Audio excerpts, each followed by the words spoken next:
Life is a journey, not a destination. Welcome to Broken to be Blessed Network, where strong, bold, powerful men will share their journey of inspiration and motivation. Life is meant to be lived, but it depends on one's own experiences that will shape their own path. For this reason, they will leave with you their own strategies used to overcome life's challenges. I'm your host, Samantha McNeil.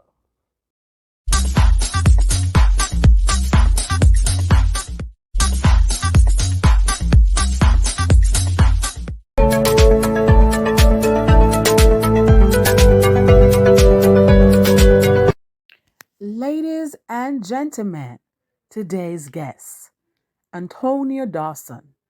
He hails from Trelawney, Jamaica, and is now living in the United Kingdom with his beautiful wife, amazing 4-year-old daughter, and precious twins that were born in March 2021. Antonio is a devoted minister of religion.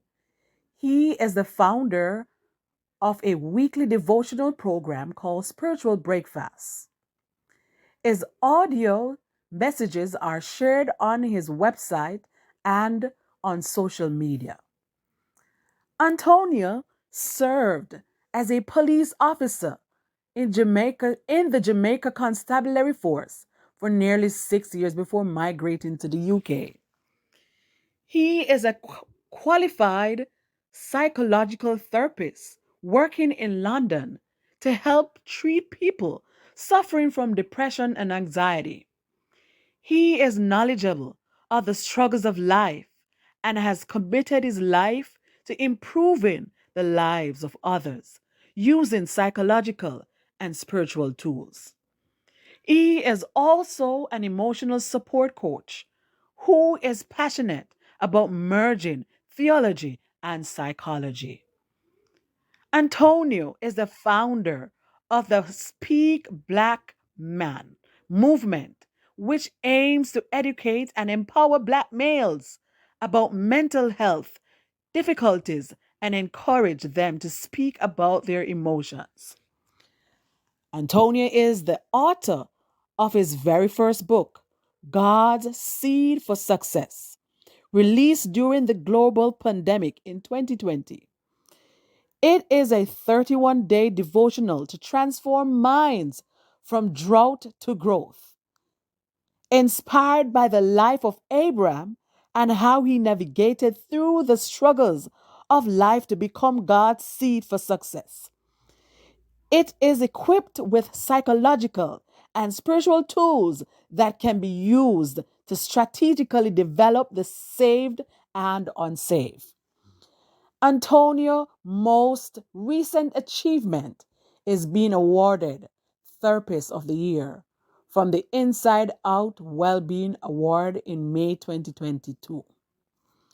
Antonio believes that we all are seeds created by God with a tree within us to produce the fruit that will make the world a better place, and lives by the philosophy to teach the lost at any cost. His favorite quote is from Martin Carter: I do not dream to sleep, I dream to change the world. Ladies and gentlemen, help me welcome to Broken to be Blessed Network, Antonio Dawson. Hello, Antonio. How are you doing this evening? I'm doing well. It's a pleasure to be here. Thank you so much for having me. Awesome, awesome. How was your day? How was my day? I had a good day. Well, it's the last day of work today because tomorrow we have celebration for the Queen's 70th year on the throne. So we have 2 day holiday. So I'm off from work. So it's been a good day. It's been a good day. Awesome, awesome. So we want to get to know you a little bit more than just all the professional things you do and the holy roller things you do. So what is your favorite food? What do you like to eat? Well, actually, I'm a foodie, so I just love Confession Tell is us good for the something. Tell us soul. something, Samantha. You know what? I grew up in Trelawney, so I didn't have like much choice. So growing up, I just ate what I had. Oh So yes. I'm not the kind of person who have favorite food. I just love food, whatever it is. Whatever it is. Yeah, I love food. Awesome. So what do you do for fun?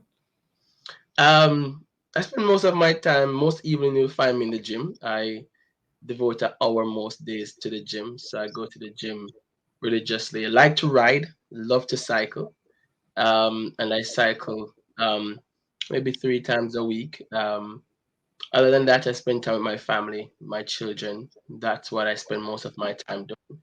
And I also like the Word of God, so you might find me doing that or writing. When I have spare time, before I came out, I was just writing. So that's something I enjoy doing too.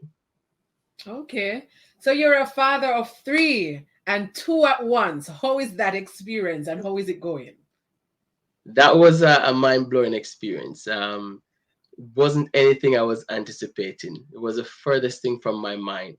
But what happened is that the fact that we had boy and girl was really a blessing. We wanted one more child, and God blessed us with two more. So it's been a wonderful experience. They're challenging times because I have to wake up most nights to feed them, while Kalisa is sleeping. Kalisa, yes. Good daddy, good daddy. So yeah, I get up at night and I I'm accustomed to the routine now, and it's gotten much better, and they're sleeping mostly through the night now, so it's good. Awesome. What's your favorite part of being a dad? Empowering my children. I like to plant seeds in them. I take it as my duty to prepare them for the future, and it starts now. And so, one thing I enjoy doing is spending time with them and giving each person their daddy time. That they know that that father value them and their father have so much to give to them, and that's something I pride myself to do each day. Awesome, awesome. Congratulations and Thank you. thanks for being a good father because you know our society needs that. So congratulations, and we will be definitely celebrating you on Father's Day. Thank you so much. You're welcome. And as we have gotten to know Antonio a little better, and I tell you the name at times we want to say Antonio because that's what we're used to. But it's Antonio. So I have to be Yes. trying to make sure I get it right. And he mentioned that he's from Trelawney, and that's where we're going to direct him right now to let him tell us what was his childhood like. If it was always this quiet, looking like he's looking here this evening, and just have it all together. And he didn't go down to the river and swim away and do any of those things in Trelawney. So how was it growing up in I Trelawney? mean, I had to be honest, I think I had a really fun upbringing. I did all the things that a boy would do and all the things that a real rude boy would do. I know what it means to go to the river when you're told not to. Going to the mango tree, going to pick mango in the season, going to steal people orange in the season. We do all those things growing up. Playing games, marble and those things. My mother used to beat me a lot because even on a Sunday morning, sometime I'd want to play marble. Um, and yeah, those kind of activities, riding, learning to ride, falling off the bike, all those things I did growing up. And most importantly, I enjoyed farming. So my father and my mother were they're farmers, and I used to go to the field and had to carry yam on my head, rain falling, you know, yam scratching. I had to go through all of that, and I rear goats, so I had to get up early in the morning, maybe around 5:30, and take the goats out. At one point, I had maybe about 15 goats. Imagine me going out early morning in the dew water to kind of carry the goats to tie them up. But all of that, to be honest, were really fun times, and they've shaped me into the man I am today. So that's for me, humility is something that is so important. Just kind of thinking about my upbringing and what I've gone through to be where I'm at. everything was really just preparing me for where God ultimately wanted me to be. Okay, so lead us into your, I don't know if you have much recollection of your early childhood education into, if not, can lead us into what your primary education life was like leading into high school before we Okay. get to adult stage. Okay. So I attended the Warsaw All Age School, and Warsaw All Age is maybe about 20 minutes, maybe about an hour walk from my house, and I had to walk to school, and maybe over an hour. I had to walk to school every morning, um, from Carterwood to Warsaw. Um, I was a very active student in school, very involved from the get go, like to sing, like to get active in activities. But one thing that wasn't clear to most people was that I was struggling academically, because sometimes when you have this persona, like you're out there and you like to be involved, people think you have it together. But I was struggling academically, and it wasn't until I failed the grade 6 achievement test that people recognize, well, Cruz actually struggling. They call me Cruz. And at that point, it was known to most people that I couldn't read. And it was an embarrassment for me failing the grade 6 achievement test. All my friends went on to secondary school, and I had to go to the same all age school. But that was a moment in time for me, because it caused me to realize that I had to dig deeper. And I can recall, at the age of 12, going on to 30, my sister gave me a book called, Think Big, Gifted Hands. And then she gave me Think Big. And that's when I started learning to read. And it took me 1 year to read from, when I got to grade 7, I started learning to read, and transition into grade 8, reading at my level. And from there, I was able to pass the grade 9 achievement test and went to Homewood Technical. But it was a difficult time academically. I struggled. I didn't know why I struggled so much academically. In fact, I only just found out this year, last year, when I was studying my postgraduate and I had to do an assessment, that I have dyslexia. And it only just made sense now why it was so difficult Wow. academically growing up. But thinking about that, just knowing that I had to overcome all of that barriers, having a difficulty like dyslexia, I'm so grateful that God have allowed me to break the barriers, even though I was struggling with something, because I had to put a lot of effort into learning. If you Mm-hmm. teach me Mm-hmm. that English, I learn it this minute, and the next minute I forget it. You teach me the maths, I learn it now, and the next minute I don't have it. So it was a massive learning curve, and it's still difficult for me when it comes to learning. But I've learned tools and techniques over the years to apply myself to knowledge and to wisdom. And the more you apply yourself, it's the easier things become. So that's kind of a snippet of my academic background. When you made it to grade 9, you did the exam. What was that like? What was the result like after that? All right. So when I made it to grade 9, I was doing well. I was the head boy at this point at my school. So grade 8, I became deputy head boy. Grade 9, I became head boy, leader of the 4-H club, involved nationally doing. I came second in like 4-H. So I was doing a lot of things. I was involved in everything. That's basically me. I was always involved. But when I got to grade 9, I did the test. I got through to two school. I passed a Homewood Technical, and I passed for another school called Sydney Pagan Agricultural School, which is in St. Elizabeth. And I can recall vividly someone, because of my past and the fact that I failed GSAT, someone said to my mother, well, he's not an academical student. Don't send him to Homewood. Send him to learn the skill at the agricultural school. I was very Mm-hmm. disappointed that people would use my past as something to to to kind of want to convince my mind, or Yes. to Mm-hmm. push Mm-hmm. me in the direction that I wanted to go. And I said to my mother, listen, I am going to Homewood Technical. This is the school I'm going. I'm not going to learn no skill. I'm going to learn academical things. So I went to Homewood, and yeah, I'll let you continue from there. Tell us what happened when you get to Homewood. So I got Is to that where we Homewood. are? I got to Homewood, and I was a driven, motivated young man who knew exactly what I wanted. I think there's something, Samantha, about failure. When you've gone through failure, when people belittle you, when people cause you to Mm, feel inferior, yes. inferiority often, I don't know if it's for everybody, but for me, inferiority releases a fire, and I, it sets a fuel I know what inside you're of talking me to about. cause Yes. me to think that I can't do it. If you tell me I can't do it, you're actually Yes. motivating me. So That's when I right. got to home, I purposed myself that I'm going to be outstanding. And so my parents were struggling because I had to travel to a different parish to go to school. My parents were struggling with covering the expenses.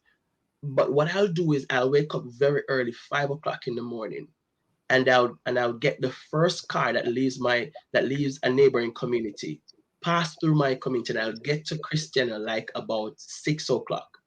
And I'll walk from Christiana about 30 to 35 minutes to home with technical every single morning. But Wow. this wasn't time wasted, this was time invested. Because in that time, I'll be going over while I walk, I'll be going over all my notes, I'll be reading everything. And when I get to school, I'll be the first student at school, coming all the way from Chilon, the first student at school, and I'll go and lock myself in a classroom and I'll go over all my notes, all my notes. So by the time I get to class, I know everything. And so that's how I poised myself to really excel, because I knew that I was struggling, so I had to put in extra work. And it paid off. It paid off. For Omo Technical, for the time that I was there until I finished, I was on the honor roll every single year, and finished as the most outstanding student in academic. Nobody could believe that this dunce guy from Cartown who couldn't read finished at the top of my class as the most outstanding student in academics, collecting a lot of awards. And I'm saying this to say, not from a prideful place, but God can change anyone who apply themselves. One thing that I was known for in school was just this guy was just not for Jesus. Like, I'm just extra for Jesus. Like, you know, they would tell you that every single morning the principal would call me to sing the national anthem. Because one morning, and because sometimes a crisis can actually be what is pushing you into your calling. So one Yes. morning I was in the devotion, maybe when I just started school, high school, and my principal was very strict. And I turned around whilst the principal was talking and said something to someone. The principal saw me and said he was trying to insult me. So he said, "You come up here and sing the national anthem." Oh my While, God. while he was wrapping up the Mm, devotion, he called me up and yes. said, close off with national anthem. So at the time, I was on the school choir. He didn't know that I had it in me. So I just Literally I just no. Oh my I just God. gave him the professional Jamaica sound, like eternal. School mash So up. the entire auditorium erupt. So after that, basically every single Monday morning, I'll be called on to sing the national anthem Mm-mm. until I finish. So yeah, people always said the guy that's singing national anthem, everybody know him. Like, yeah. Oh So my God. eventually, I became deputy head boy. And did a lot of things in high school. I was very, very, very involved. Continued with 4-H, came first at nationals for cooking. I was very passionate about cooking, and I did well in the field. And I thought I was going to become a chef, but God didn't have it that way. But yeah, my high school years were quite good. I did well in my CXCs and all of that thing. All right. So we hear how high school went. The boy who sang the national anthem. He was, little did the principal know that was he was you got the right one, the one that could sing. He thought he would have been embarrassing.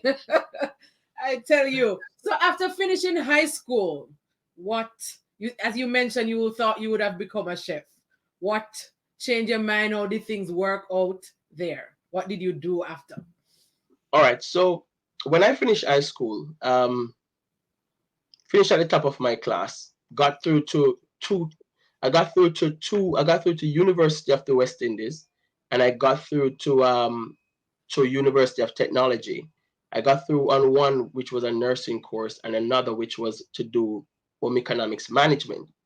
When I got the package, and I was so excited about starting university, and had a discussion with my parents. They were like, "We really can't afford to do this," um, and I was really really shattered, very upset about that. I spoke with my brother, who at the time was a police officer, and he was saying, "Why don't you consider joining the police force?"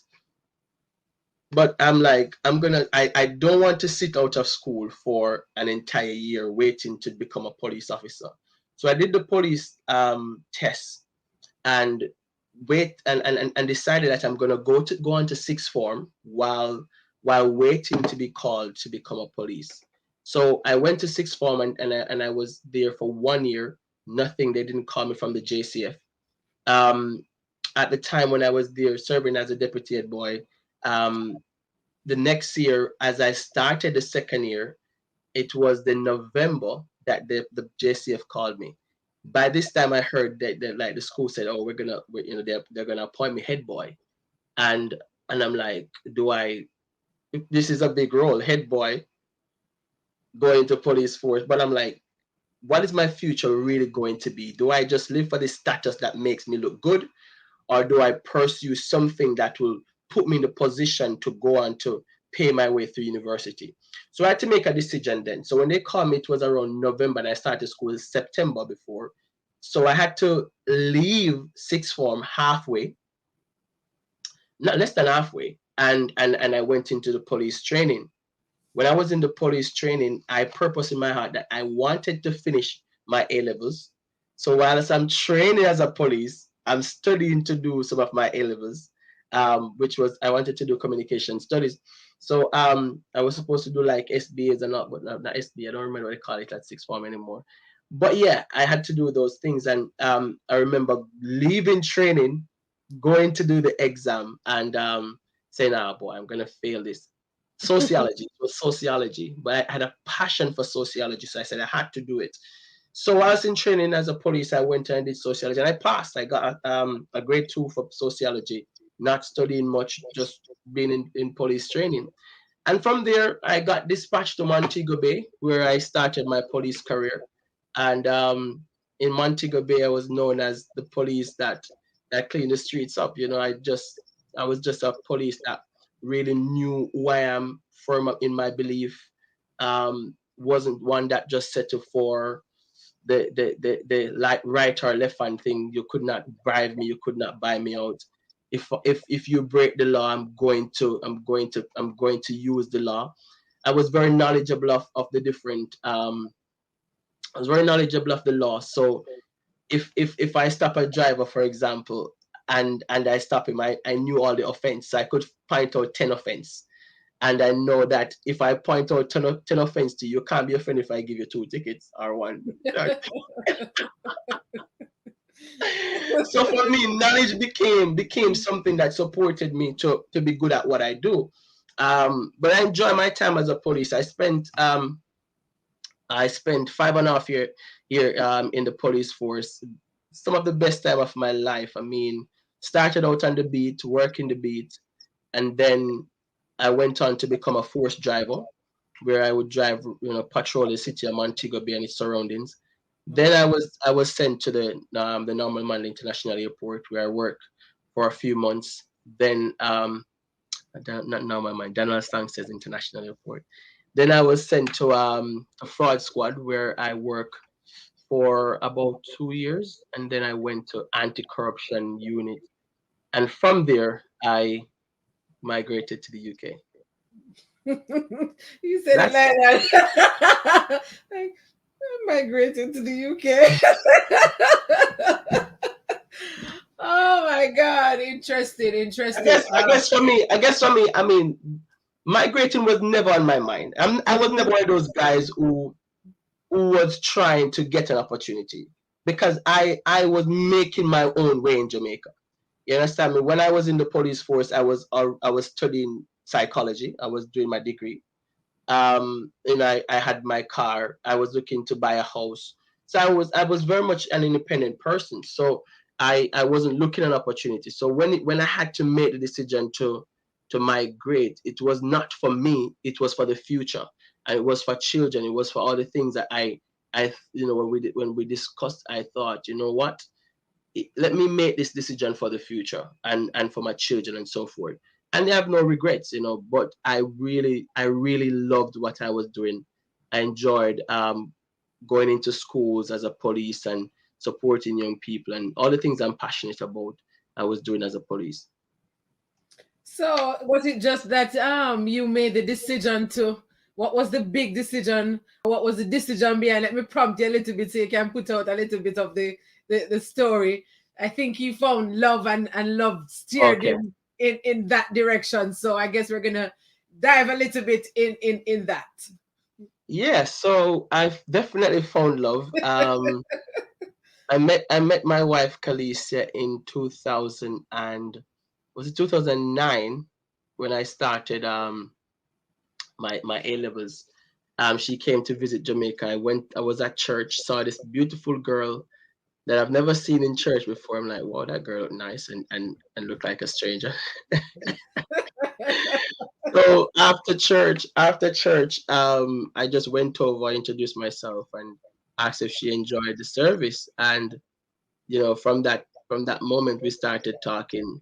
And when she came to the UK, when she was leaving to come to the UK, someone brought a number to me. She said she didn't send the number.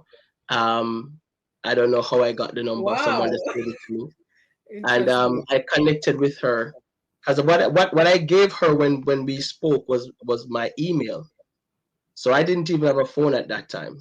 So I gave her my email, and we were going to communicate by that medium. So yeah, we connected via calls, and then we started building a connection because we were only friends when she came. And then 2010, she came back to Jamaica around the July time, and it was my birthday, so she gave me a birthday gift by agreeing to be my girlfriend.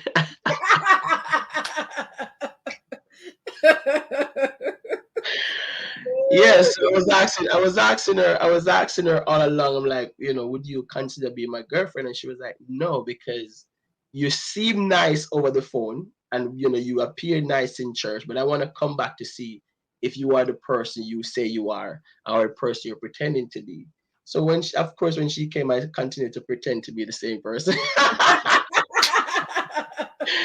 Not, I'm joking, but yeah, when she came back, I was the same person. So, she realized that I was a genuine person. But one thing that inspired me was really that this lady was just pushing me, because some of the great moves that I made in that time, I was 18 and I decided that she's coming to Jamaica. I'm going to get my license, my driver's license, because I wanted to thief my father's car and carry her out. So I decided that, I'm going to do this. And yeah, we started talking, and when I became a police officer, it became too much for her, and we separated after that, because of the distance, and she saying that Jamaican police bad and all these things. People reputation Yes, can yes, can actually can actually cause big rupture, yes, because it wasn't like I was really involved in anything, but because of the reputation of being a police yes. officer, it Hmm. was something that got her scared. So we separated for a while, and it took me a while to say, all right. I told her when we separated, I said this was not the end, and I felt like it wasn't the end. And when a few years, I think, few years passed, we separated 2011 thereabout, and it was 2013. She went to New York, and I told her I would visit her, and I visit my brother who lives in New York, and we connected. And whilst we were there, we went to church, and had a vision on a train, that when we're going to church with her, on the train, I wasn't considering her to be my wife or anything at that time. The vision clearly showed me her being my wife. And at the time, in that vision, we had two children. So crazy, oh, God gave me three children, right? So I saw in the vision we had two children, and I was like, what is this? I didn't say anything to her. I just decided to keep it in because we weren't like officially into a relationship. She's just my friend. And I went back to Jamaica, and she went to on holiday here to the UK. So she took a break from her studies, or she was on a break from her studies and came back to visit the UK. And then she sent me a picture of her, of myself when I was about 7 or 8 that she found in her album. So I'm like, how? How did this happen? How did they get this? I think if I find that video, a picture, I might send it to you. So yeah, she sent me the picture, and I'm like, what? So that with the dream now for me is like a confirmation that God is up to something. And keeping all that in mind, Samantha, I don't know. I didn't have marriage on my mind. It's like out of nowhere, I just felt You were like I just holy need, roller in. it just happened. Like literally, when I tell people this, it was my mother always said to me, "You're gonna marry young," because I was 25 there when I started thinking that okay, I need to make this, but it wasn't on my mind. But it goes to show that when God is in something and you're getting revelation, it's no longer about your emotional reasoning. What I feel, I didn't have a lot of things in place, but I just felt a pull in that moment, having the vision and having this other confirmation. I felt that God wanted something in this relationship for me. And I had to make a decision based on the leading of the spirit it wasn't an impulsive decision. It wasn't a decision that came from any kind of opportunity, nothing like that. It was simply because I felt like God was doing something beyond me. And you mentioned that she wasn't too into being a police officer. After this revelation and this new idea or this new mindset or this new steering, how was it know that you were now a police officer at the time? How did the shift happen from So I her went, not wanting to have a police officer and then all of that change? so the shift happened because I was ready to. Before, the problem wasn't that not only that I was a police officer, I was not ready to commit. Oh. So when I met when I turned police, I was about 21 thereabout. And Mm-hmm. I'm like, me at 21 getting married? No, no, no, no. I like 21, 22 thereabout. So I wasn't even thinking about that at the time. And so she had grounds to end the relationship, but for me, I just didn't. That's the difference. I didn't feel any way then, but I said to her, this is not the end. I feel like we had unfinished business, but I allowed her to continue her life. She went to New York, she did some postgraduate studies, and I continued my life in Jamaica. So when I left New York that time, went back to Jamaica, I literally didn't I literally just felt a total different shift in my thinking. It wasn't anything that she did. It was like a spiritual magnet pulling me to do something that I wasn't even thinking of doing. And so I said, all right, I said, I'm going to engage this girl.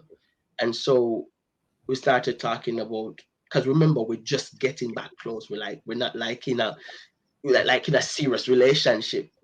Like some people would think, oh, you need to be in a serious relationship to know that you're going to get. We knew each other. We had a history.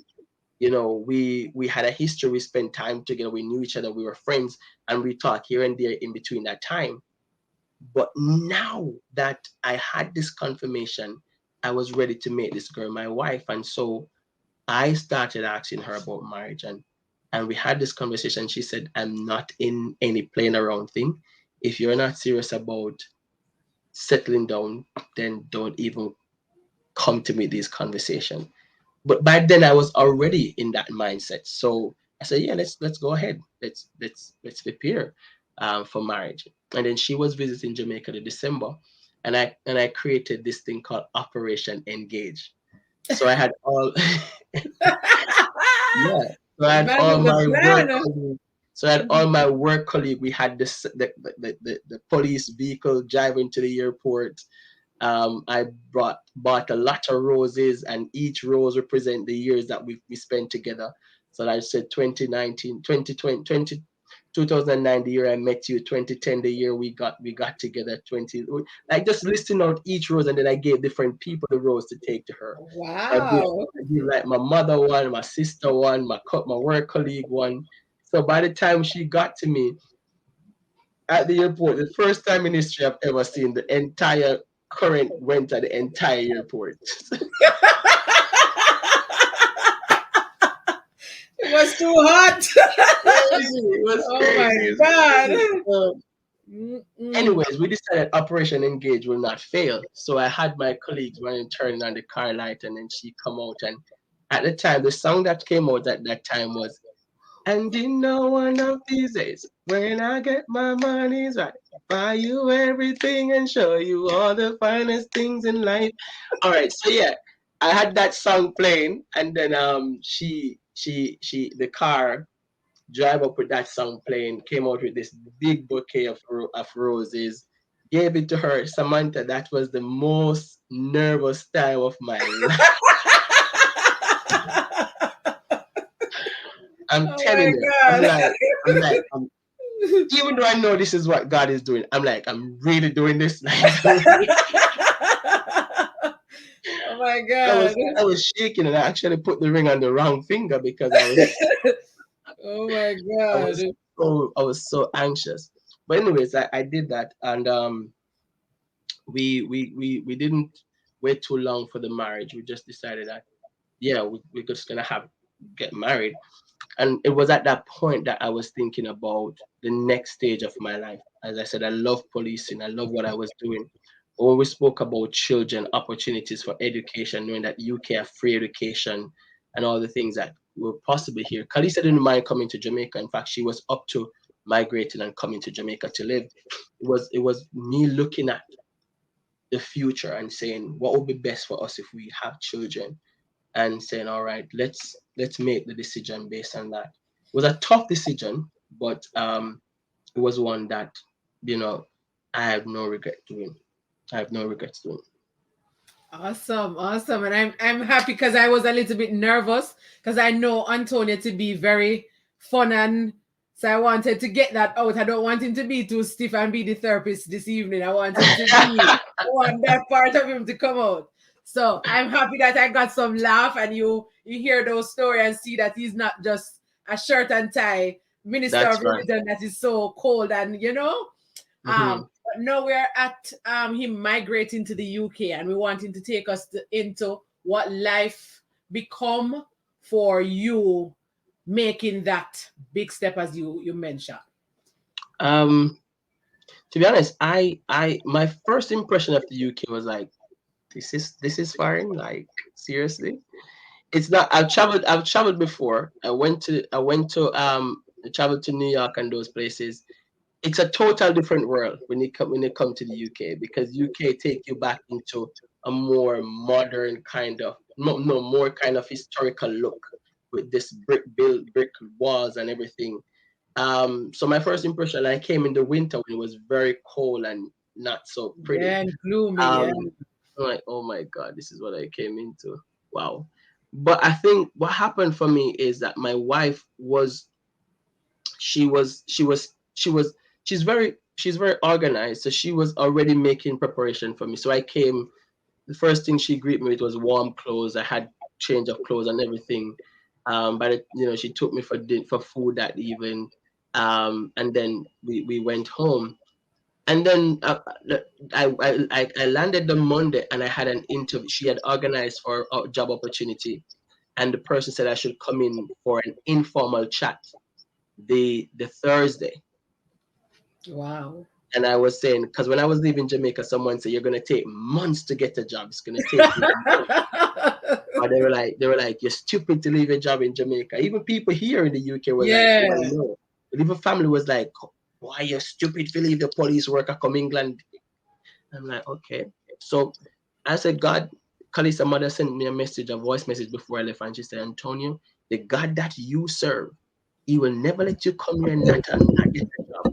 And I Yeah. held on to that word. I held on to that word. So when my wife told me that the person said that they want to have an informal chat with me. I believe that this very first interview that God was going to show up, it wasn't an interview, it was an informal chat. So I went in and spoke to the lady. It's in the field of psychology because I'm leaving policing, but I have a degree in psychology. So when I came and I spoke to the lady, she said, "Okay, go and talk to another manager." And when I spoke to that second manager, he said, "Go and talk to another manager." So I spoke to three managers now, just for an informal chat. And by the time I finished speaking to all three managers, they were like, "Okay, we'll get back to you to see if any opportunity come up for a job." It seemed as the moment I left, the three managers came together and had a chat. By the time I'm on the bus, I had a call. They offered me a job, Wow. and I worked in that job and got promoted in it until I heard of the opportunity to go into therapy, and the experience from working in forensic mental health with forensic personality disorder. Because my first job was in forensic mental health, working with people with personality disorder. So from the knowledge I've gained from that, I was able to develop the clinical knowledge to then transition into therapy, so that when I heard of a government-sponsored initiative where I could become psychological therapy, I was like, do I have the skill set? Do I have the knowledge to do it? And I want to tell somebody right here that when you're serving God, you don't have to have all the accolades. You don't have to have all the experience for God to really open doors for you. Because when I was told that all I needed to do to get onto this course, I was like, I just finished a psychology degree, really don't have any experience other than what I've just got, what I'm gaining from this job. So, in fact, the person who told me about the job, who told me about the opportunity, was working with me, and they were preparing. And then I got an interview, and they didn't get one, and they were mad. They were really, really upset with me. That's how God works. So I got onto all paid by the government here, and became a therapist. I studied a postgraduate in low intensity cognitive behavioral therapy, and then I worked in the National Health Service here in the UK. God favored me there. Worked for 2 years, and then I heard about the opportunity to go back and study for high intensity therapy role where you deal with more complex mental health difficulties. And I studied, yeah, and now I'm a high intensity therapist. So that's been my pathway in terms of the professional side. On the more spiritual side is I came here, got got on the ground running, just being very involved in church. I think because I was doing ministry on social media before, people knew of me here. So when I came, I had quite a lot of ministry engagement. I was preaching all over, doing a lot of ministry. So I think the atmosphere, the atmosphere was prepared. God really, if something is meant for you, God is going to open the doors. Yes. Seriously, I can't say I came here and it was all the worst experience ever. And I'm not gonna come with the struggle story. Like that's not my experience. That really not my experience. I came. My wife, family, they're really good. I felt supported, and opportunities came my way to excel in my field. So I think God had it aligned. That's why I'm saying when God is making your decision, He put things into place because after all I've gone through, the only thing I've always banked on is my faith. You can take anything away from me. I'm always going to be the guy that if you leave me with my faith, I can achieve anything. My wife and I were having a conversation recently, and she was like, if anything should happen and you lose certain things, how would you feel? I'm like, well, starting over is just like I came here with nothing. I came into life with nothing, and that's why I'm never the kind of guy who's gonna be proud that I'm here and I've achieved and I've arrived because I know that you can start from nowhere and something can change tomorrow and you have nothing. So for me, the key thing that I pride myself in is just always being humble, being grateful, and giving back and empowering people. And that's why for me, every single day, it's a joy for me to really pour back into people because I know what it means to be an empty vessel. I know what it means to be at a place where you're thinking that there's no hope. You see, for me, people might wonder why is it that he's always out there empowering people. I remember when I failed my exam in my grade 6 exam, I felt like I needed to just die. I felt like I was the failure. I felt like I was the worst of the worst of the worst. And in that moment of feeling defeated and feeling deflated, I find the courage to rise above that. And that's where my desire to pour back into people came from. Always wanting to let people know that there is hope. It doesn't matter what position you're in, what state you're in, you can overcome. Wow, you touch on some very deep things that I identify with, and I just want to lead you now to your initiative, Black Speak, Black See that, Men, man. Yeah. because and you will know and you can share how challenging it is in general for persons to talk about mental health, to accept and to not brand it and stereotype as being awful, and you means you're now going to eat out of the trash can and all of Hmm. these things, and especially in general, but for our males, it's it's way different because they were socialized to not show emotion. You must always be tough and rough. Yeah. So that initiative does share with us what your vision is, and even to speak directly to a male who will watch, and we want them to understand and to know from a therapist how important it is. Well, for me, I think you touch on it right when you mentioned the stigma around mental health.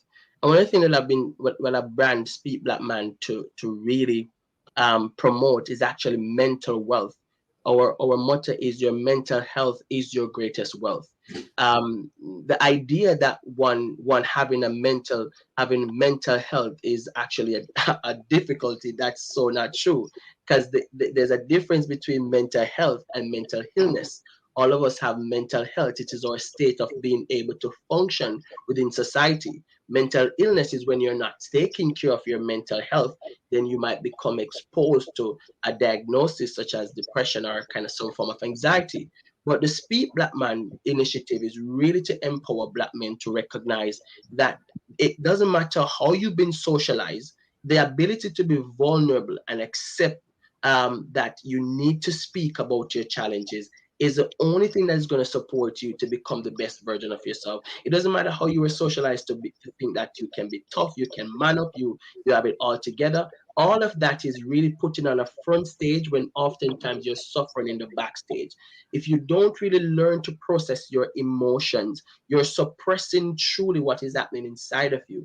And that period of suppressing prevents you from becoming your best, because it's in your vulnerability oftentimes that you find your strength, because your relationship will suffer, your children will suffer, everyone attached to you will be suffering, because you've not learned the skills of being vulnerable to say, well, if I'm sad, I'm sad, if I'm happy, I'm happy, if I'm angry, I'm angry, and knowing how to communicate these things in a safe way. We had our first conference last year, and we had over 100 and something people coming on, men from many different places. It was a really good success. We had over 300 and something people stand up on Eventbrite, and I'm telling you, there's a massive vision that I have to go into, even coming back to Jamaica. I'm connecting with people as we speak to do things back home. I'm actually doing a training on Friday at a school in Jamaica with a group of boys. So there's a lot of things that the Speak Black Man is trying to do. Want to train different professionals to learn how to support men. There are many things we're doing in the background to help drive that initiative that your mental health is your greatest wealth. Because if you have the big house, if you have the car, if you have the house and your state of mind is not in tune, you will not enjoy it. So all the things that you're trying to do to get rich, if your mindset is not right, it's not going to profit you. So if you're a young man listening to me right now, I want you to know that to invest in your mind is the biggest investment you can give to yourself. So if you're not following my Speak Black Man page where I educate black men, go over to Instagram, follow the Speak Black Man movement, become a part of the family. We do mentorship if you want to be mentored. We do community outreach. We do one-to-one therapy. We do all different kind of things to support you. And there's so much men who are being supported in this process. Join the family. Awesome, awesome. I love the vision. I love the vision. I love the vision. And I hope that our men will catch on and get on board. Thank you so much, Antonio, for sharing your journey with us today on Broken to Be Blessed Network. And before we go, I just want you to, I know you've already spoken about mental health, but I know you have a wealth of knowledge, not just theoretically, but um, spiritually. And I just want you to leave as we look at your journey, and we know your journey is not yet, it has a long way to go, but all that you have, all the experience that you have gained, all that you have been through that has positioned you for this season of your life, I want you to speak to somebody who will watch, who might want great things in life, who might be sitting now and saying, okay, he can talk because he's at this place now, and or somebody who might have had the similar childhood, who at this stage they might fail an exam, they might fail the first part of a school, they might just have something, they might have dyslexia, they might have something that they're not. I don't want you to speak to such individual this evening.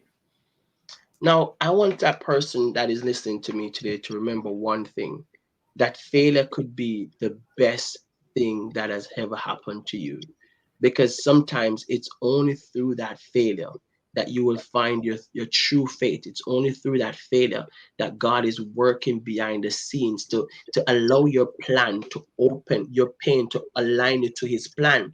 Sometimes the pain that you're going through is really what God is using to position you. But if you're so distracted by the pain, you'll oftentimes not see where God is taking you. When I was going through my difficulty as a young man, I was going through that painful situation, but somewhere inside of that, I was still holding on to faith. If you can hold on to faith, the substance of things, guess what? Hope for the evidence of things not seen. When you're holding on to God, you don't know where He's going to take you, but He's taking you somewhere that you will never fail. Because the Bible said the steps of a good man are ordered by God. If you can trust God, the word said He is the way, He is the truth, and He is the life. Right now, I don't know where I'm going because I'm not trusting my plan. I'm trusting God's plan for me. I have ideas, I have dreams in mind, but ultimately, my dream is in God's vision for my life. And so I said, God, align me to the vision that you have for my life, because ultimately, it's your way that is most importantly. Sometimes when we want it to be our will, we don't want anything to go outside of what we plan, outside of what we want. But God will never fit himself into your plan. God will never fit himself into your idea of what your life should be. I thought I would be a chef. Today I'm a therapist. I thought I would stay in the police force. Today I'm in UK. You will never know where God is going to take you, but be open to soar with the wings like an eagle, because where God is going to take you is where you deserve to be and where He wants you to be. But that comes with a level of submission and say, God, let your will be done. When I pray, I say, God, let your will be done as it is in heaven. Because guess what? Heaven has a blueprint with your destiny. You are just sent here as an ambassador. You're just sent to this colony. Heaven has the information that you need to follow. And if God has the blueprint for your life, you just need to let go and let God. If you let God lead you, you will never fail. Even when it seems like you're failing, it's just God packaging you for the plan. The worst situation you're going through is still aligning you to God's vision for your life if you can trust Him. And so hold on to that word today, that wherever you find yourself at this moment, whatever struggle, whatever difficulty, it's still in God's will for you to prosper and be of good health, for you to make it through what you're going through. So don't give up on hope, because there is no faith without hope. So hold on to hope no matter how you're feeling today. Be blessed. Wow. Thank you so much for sharing, and thank you for that empowering word as we go. And before we go, we just want to show a video presentation of a part of Antonio's journey. Ooh.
Oh, See, the man has grown I'm so not much and crying. matured. Now has a round face and a big man look. Yes, yeah. It's been a A journey. It's good family to see man that and journey. all. Really good to see. It's really good. Thank you so much for having me. I mean, I don't think I've ever shared so much of my story on any interview. So I think I've shared quite a bit today. You pulled me out a bit some, and I think that's because we go way back. I think because I know you so well. Yeah, that's why. Thank you again for sharing and all the best. Thank you so much for having me. All right. Bye bye.